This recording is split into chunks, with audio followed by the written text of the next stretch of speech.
Assalamualaikum warahmatullahi wabarakatuh. Perkenalkan, nama saya Dedi Setiawan dari kelas A1 Hubungan Internasional Universitas Wahid Hasyim Semarang. Video ini saya buat untuk pemenuhan tugas UAS mata kuliah Public Speaking dengan NIM 1910202122 tentang Public Speaking. Pengertian Public Speaking. Public speaking adalah proses komunikasi yang dilakukan di hadapan khalayak ramai atau sekelompok orang. Dalam public speaking tidak hanya membutuhkan kemampuan berbicara saja, tapi lebih pada kemampuan bicara yang terstruktur dan mudah dipahami oleh orang banyak dalam waktu yang singkat. Selain itu, definisi dan pengertian public speaking tersebut juga mensyaratkan untuk memiliki rasa percaya diri yang cukup. Kemampuan bicara sebaik apapun, jika tidak didukung oleh rasa percaya diri yang memadai, maka akan sia-sia. Banyak yang menduga bahwa kemampuan public speaking adalah kemampuan bicara dalam bahasa formal. Tentu saja tidak seperti itu. Public speaking bukan hanya melulu soal bicara dalam bahasa formal. Public speaking adalah bicara dalam bahasa yang sesuai dengan khalayaknya. Jadi, bisa saja public speaking sama sekali tidak menggunakan bahasa formal. Apalagi jika kegiatan public speaking tersebut dilakukan di depan sekelompok orang muda. Yang notabene, orang muda biasanya tidak terlalu nyaman jika diajak bicara dalam bahasa formal. Yang paling penting dalam public speaking adalah bicara sesuai dengan khalayak yang dituju atau target audiens. Maka yang paling penting untuk dilakukan ketika akan melakukan kegiatan public speaking adalah mengenali calon khalayak yang akan menjadi audiens yang bersangkutan. Selanjutnya ada tujuan public speaking. 1. Mempengaruhi audiensi. Public speaking umumnya digunakan pembicara untuk mempengaruhi audiens agar mengubah pikirannya. Profesi ini seringkali dilakukan oleh sales produk tertentu. Contohnya, di tempat keramaian ada seorang penjual alat kesehatan yang melakukan demonstrasi tentang cara penggunaan alat tersebut. Yang kedua, menginformasikan. Public speaking juga berguna untuk memberikan informasi kepada publik. Berdasarkan kepentingannya, informasi dibagi menjadi dua, yakni pengumuman dan berita penting. Contoh, Anda pernah melihat pejabat di televisi yang memberikan informasi secara resmi mengenai kenaikan tarif dasar listrik kepada masyarakat. 3. Public speaking saat ini seringkali dipakai untuk menghibur masyarakat. Anda bisa menonton komedian yang baru bermunculan dengan ciri khas sendiri-sendiri. Ketika tampil di panggung, Anda bisa menggunakan humor, baik itu cerita lucu, bahasa tubuh, maupun ekspresi muka yang lucu, untuk menghibur audiensi Anda. Hal tersebut akan memperkecil gap antara Anda dengan audiens. 4. Memotivasi dan mengendalikan audiensi. Pembicara memotivasi para audiens dengan suara lantang dan menggebu-gebu. Para audiens yang awalnya loyo menjadi semangat. Mereka seperti mendapatkan inspirasi baru untuk memulai hari yang baru.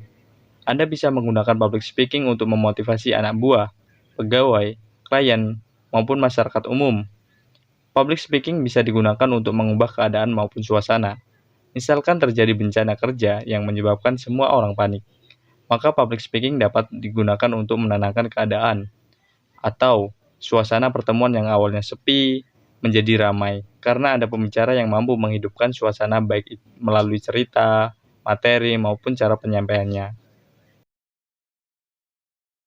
Selanjutnya ada teknik dasar public speaking, yang mana teknik ini akan digunakan ketika akan melakukan kegiatan public speaking di khalayak umum.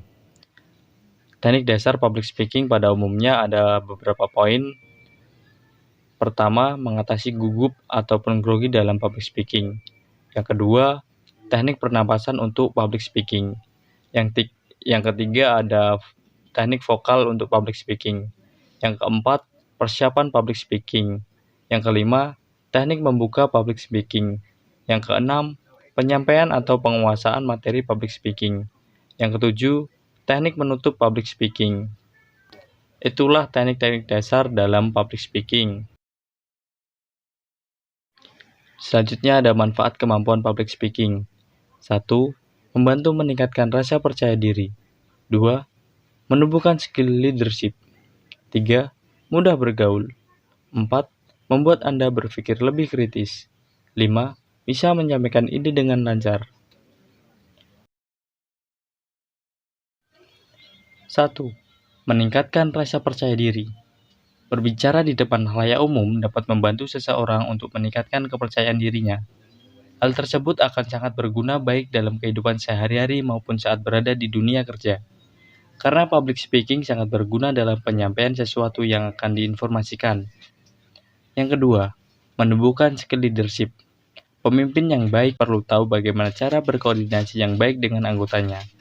Karena itulah seseorang pemimpin perlu tahu bagaimana cara public speaking dengan baik. Salah satu bentuk implementasinya ditunjukkan melalui pengontrolan diri dalam memimpin para anggotanya. 3. Mudah bergaul. Manfaat lain juga bisa diperoleh dan dirasakan pada kegiatan bersosialisasi sehari-hari. Seorang pembicara yang handal selalu memiliki cara agar komunikasi dapat terus berjalan. Lawan bicara akan merasa nyaman ketika berbicara dengan Anda. Tentunya Anda akan mendapatkan circle yang lebih luas karena mudah bergaul pada orang baru. 4. Membuat Anda berpikir lebih kritis. Dengan menjalin komunikasi ke banyak orang, public speaking juga bisa memperoleh insight baru dari lawan bicara dan mengolah pikiran Anda untuk lebih kritis dalam menghadapi suatu keadaan. Skill ini juga dapat sebagai alat untuk mengukur kemampuan Anda dalam memahami banyak tipe audiensi. 5. Bisa menyampaikan ide dengan lancar. Berbicara di publik merupakan salah satu cara terbaik untuk menyampaikan ide atau gagasan dalam pikiran Anda. Orang lain tidak pernah tahu betapa hebat pemikiran yang Anda miliki bila itu hanya tersimpan dan tidak pernah disampaikan di hadapan umum. Itulah beberapa manfaat kemampuan public speaking. Yang terakhir ada kesimpulan. Jadi, semua orang pada dasarnya bisa melakukan public speaking. Namun, kebanyakan orang kurang adanya rasa percaya diri yang dimilikinya. Maka dari itu, perlu adanya persiapan atau belajar dasar public speaking, mulai dari pengertian public speaking, tujuan, manfaat, dan target ataupun lawan bicara yang kita tuju. Ketika mau lancar public speaking di halayak umum, atau di hadapan orang banyak, kita harus menguasai teknik dasar dulu, yang mana sudah kita bahas tadi di atas. Agar apa? Agar tidak terjadi grogi ataupun demam panggung, yang kebanyakan orang merasa insecure bila dihadapkan di depan orang banyak dan tidak berani berbicara. Mungkin itu saja yang bisa saya sampaikan, kurang lebihnya mohon maaf. Saya ucapkan terima kasih banyak telah menonton video saya.